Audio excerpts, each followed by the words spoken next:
I'm Tarot Oracle. This is an unboxing of the Curious Travels Tarot deck. So I just got this in the mail. It came in a very nice bag, beautifully packaged, and it had a pin as well. By the way, this is a Kickstarter. So if you did not back the Kickstarter, I'm sure it's available somewhere else. I believe it's being mass market printed as well. So here you go. There's the Curious Travels deck.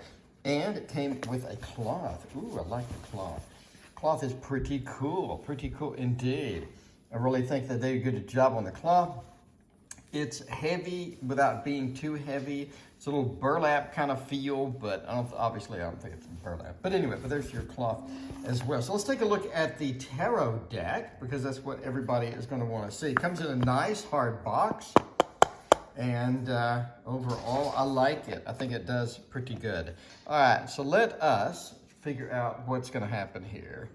If I can get it open, it would be great. All right, it's one of those that sticks a little bit as it opens. So yeah, let's check it out and get to the tarot deck. There's the bottom of the box for anybody who's interested. And everybody wants to know the back of the cards. There you go. There are the back of the cards. Let's go through these. We have the Travelers first, which is kind of cool. It's a bit more intricate and complex than some of the other cards, so kind of takes me off guard a little bit, but you know, there you go. Anyway, so you have the Fool come in here, sort of almost like a hanged man feel, very daring as the Fool goes. Then you have the Magician. Magician looks cool indeed. So, okay. I mean, you know, it's got the little feel, the wand at the bottom of the tree. Kind of like it. Then we have the High Priestess, which is face covered High Priestess. I guess the veil is in front. The veil is a little more prominent than normal. We have the Empress as well. A little bit of a, I don't know, is that a Pomeranian? Pomeranian. So pomegranate? It's one of those days. Instead of Pomeranian. It's one of those days instead of pomegranate. Maybe. Maybe that is a pomegranate indeed. The Emperor, so sure, why not? Unusual, but okay. Hierophant, so we have a little bit of the owl feel. Ooh, I like the wisdom of the owl, the wisdom of the Hierophant. I think that kind of goes well. We have the Lovers being two elephants and an eyeball. I like it. Did not come with a book, so I imagine there's going to be I assume there's going to be a little white book with the mass market deck. I didn't get a book with this. I did not order a book as well. I assume that the person is going to have a downloadable book of some type. Anyway, I will check that out. If they have a downloadable book, I will have that link in the description so you can kind of see that. The Chariot with the two horses. We got Strength with a nice lion and the person action. The Hermit. Very isolated feel. That's kind of interesting. Then you got the Wheel of Fortune.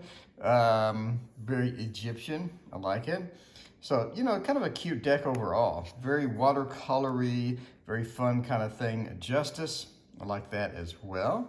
Kind of cool, kind of cool. And then we have the Hanged Man, which looks really cool. Hanged Man looks really cool. I love that. Just that feel of the snake within there. The color palette is so muted and yet also so cool. Death, I like the sickle action with that, and the fact that you have somebody kind of unconscious or at least very relaxed. And Temperance, which is also the same picture as the box. So that is cute and cool. I like it a lot. All right, so let's go with the Devil. So you have the two faces within that, within the realms of the chain, and then you have the Tower with a single individual falling out. So I like this. It's got faces without detailed faces. And kind of makes me think maybe this person is not good at drawing faces. So we have the face covered up. We have the face to the side.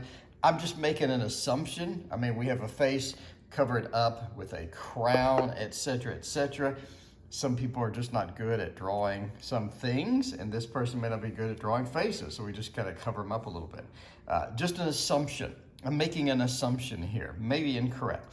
They may be spectacular drawn faces, but they just didn't wanna. Anyway, the moon. We have the crab in the crab and/or lobster in the air. The moon sort of looking down. There we go. We got the sun. Ooh, I like that. It's bright without being overwhelming. Judgment, interesting. Yeah, Judgment's a little dark. I mean, normally Judgment has a bright color within it and whatnot. Anyway, the world, kind of interesting there with the reinterpretation. Well, not reinterpretation. Well, yeah, kind of. I mean, it's sort of a relaxed feel within that. Anyway, reminds me of hooping. Anyway, so you do have the Ace of Wands, which is like really long fingernails forming maybe a tree or a vine. You have the Two of Wands with sort of a retrospective, you know, sort of hanging there. I mean, that's interesting.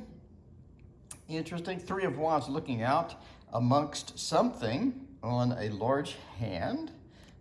Cool. And then the Four of Wands, a happy home, happy family with the bees. With the bees, there are a lot of sort of bee action things, especially the honeycombs within the Eight of Pentacles in some of these decks.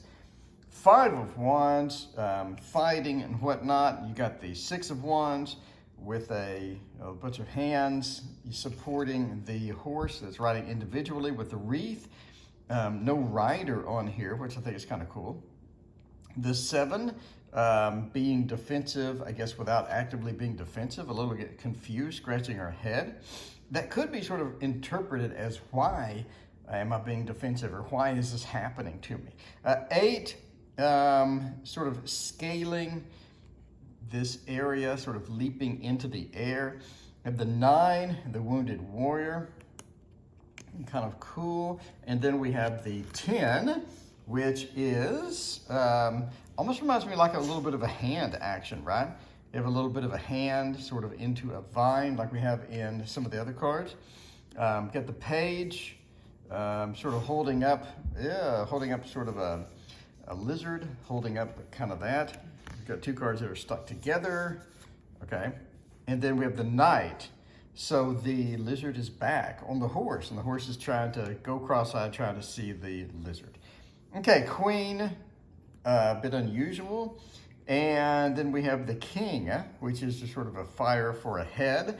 Kind of a fire head reminds me of the World of Warcraft Shadowlands expansion. Some of the Korthia or the Maul characters that have that. Then we have the Ace of Cups as the cups pour, the water pours in. Two of Cups, I'm not sure what's going on here. Is it fire? It's almost like it's misplaced a bit. I mean, two snakes, that's fine. The two snakes do appear in like the Two of Pentacles choices and whatnot in the Thoth. But I'm just kind of surprised if that's fire, to see fire within a cup card, but sure, why not? There we go. So we have the Three of Cups with the celebration. And then if I can separate it, we have a Four of Cups, not really wanting something, but sort of too focused on what is ahead of us. That's an interesting reinterpretation. We're so focused on what is ahead of us or what is in front of us that maybe we just don't see the opportunity. So maybe we're not rejecting it. Maybe we just don't see it. Five sort of have an unusual bridge interpretation, because the bridge is normally in the background in the Five, but I kind of like that. The Six sort of fiddling with our hair, that works. The Seven of Cups, I guess the snake is going to be in a lot of these cards. That snake is pretty popular, no pun intended. The Eight, the disappointment, the rejection, sort of the abandonment and leaving, whatnot. We got the Nine of Cups, being poured everywhere. Ooh, that's an interesting interpretation. I like that. So the Nine is not being offered, it's more being poured out. Then we have the Ten of Cups. The Ten of Cups has some interesting things going on there with the celebration. The sun being a little more prominent than in others. Let's go with the Page. Sort of have a fishy type feel. Then we have a Knight. I like it, interesting. And then we have the Queen. So the Queen is a big fish. I can't remember ever seeing that in a tarot card where a Queen is just going to be one big fish. And the King is the same big fish, but reversed apparently. I'm not sure what I think about that. I mean, okay, I guess. Okay, I guess. One has a moon, one has the sun, obviously, whatnot. Okay, the Ace of Swords, the penetration of Kether. We have the Two of Swords, which is interesting. We have the Three of Swords with a live looking heart there. The Four, yeah, you know, sort of in the face, a little bit in the face. I've seen that before, where it's like almost penetrating an eyeball. The Five, the Lord of Defeat. Always interesting to see somebody just like dead. Somebody just laid out and dead in the background. That's actually more wounded. I mean, that really kind of reminds me of a Nine of Wands. We have the wounded warrior all bandaged up and whatnot. The Six, we have somebody, again, with a covered face. It'd be kind of interesting to read the book and sort of see what the covered face means. Seven, the Fox, a little overused. In my opinion, foxes in the Seven of Swords are a bit overused. Just my personal opinion. 8 looks pretty standard as far as that goes. 9 also looks very standard. Covering our face up with the sheet or whatever that is. Yeah, sheet. The 10, the laying down moon, the laying down crescent moon facing down. I rarely see that in decks, and I think that's kind of cool. I'm kind of actually liking that, quite frankly. Pardon the camera shake. It says, yeah, so you got the Page of Swords sort of in the air, sort of floating a little bit. I like it. Then you have the Knight, you know, kind of standard. Queen, interesting. It's almost like an Ace of Swords, but in a Queen format. The King is kind of the same. I'm not sure I'm a fan of the Queen and the King being so similar. It's just so similar, you know, and the other ones as well. The mapping, the similarity is a little too much for me, for me personally. Ace of Cups, I like that. That is very interesting. Sort of heading upward, sort of going upward. I like sort of the area around that. Then we have sort of the Two of Pentacles, the juggling, maybe going so fast that it looks, you know, sort of mixed and whatnot. We got the Three of Pentacles. I kind of like that. And then we have the Four, yeah, interesting. I mean, interesting. All the areas are covered.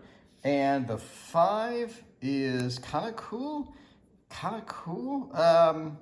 The fact that it's broken and we have hands. It's almost like somebody is offering to help us. Somebody's offering to give us a hand with that. Then we have the 6. I mean, it's similar to a Justice card almost in here, right? The 6, I'm giving out, but it needs to be balanced between, the forces needs to be balanced between maybe these two people. You have the 7, the working hard with it, kind of like almost like a Sun card almost. Then we have the 8. I like the 8. Pretty standard there. And the 9, also kind of interesting, but pretty standard. I love the muted pastel color choice that's throughout the whole deck. I really think that's really fits. It really makes a good theme as that goes. Okay, there you have the Page. Page is interesting and kind of cool. And then the Knight, you know, sort of looking out amongst our field and whatnot. We got the Queen and the King. Again, I'm not a big fan of the Queen and the King being so similar across all the suits, but I mean, that is just my personal opinion kind of thing. I don't know. I mean, you know, theoretically, that could be kind of not similar. You have gaps in between here, whereas you have more of a sturdy thing here and whatnot. You know, anyway, interesting deck. I like it. I'm definitely going to be using this quite a bit. The Curious Travels Tarot deck. This was a Kickstarter. I think I paid 50-ish for it. So, again, it came with a pen. Overall, let me know what you think about this. I like what I see so far. Card quality is good. Card quality is good. You're only coming up to like here, so card quality is pretty good. Again, here's the back. And it does have a little bit of a stick to it. In other words, it doesn't spread out like I would like it to. The cards kind of stick a little bit. Maybe that will reduce over time. Maybe this is because there's no coating or whatnot, or the coating is sort of a little more matte than glossy. But yeah, the cards kind of stick a little bit, and they don't like spread evenly, smoothly. Here are the edges as well. Let me know what you think. Thank you for watching. We'll see you next time.